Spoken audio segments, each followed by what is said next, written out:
আজকের ম্যাচে জয় তুলে নিল এসপি ক্রিকেটারের বিপক্ষে টিম টাইগার্স। চট্টগ্রামে নিয়মিত ম্যাচ খেলতে নামছে বিসিবির এসপি দল এবং বাংলা টাইগার্স দল।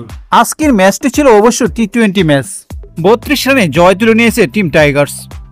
প্রথমে ব্যাট করে দলের হয়ে একটি 50 করেন নাঈম শেখ, তবে ইনিংস বড় করতে ব্যর্থ হয়েছে এনামুল হক বিজয়। 12 বলে 15 রান করে ফিরেছেন এই ওপেনার।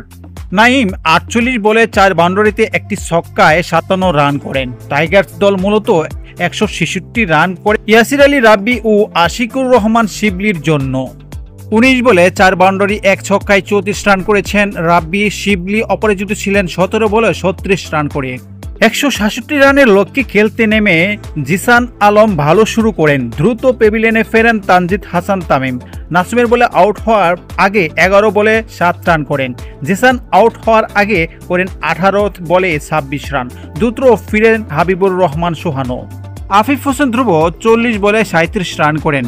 পরে আকবর আলী, শামীম হোসেন পাটোয়ারির কিছুই করতে পারেনি। শেষের দিকে অবশ্য মাহমুদুর রহমান রাব্বি 28 বলে 4 বাউন্ডারিতে 35 রানে অপরাজিত ছিলেন, কিন্তু পরাজয় ঠেকাতে পারেনি। এসপির রান থেমে যায় 20 ওভারে 6 উইকেট হারিয়ে 134 রানে।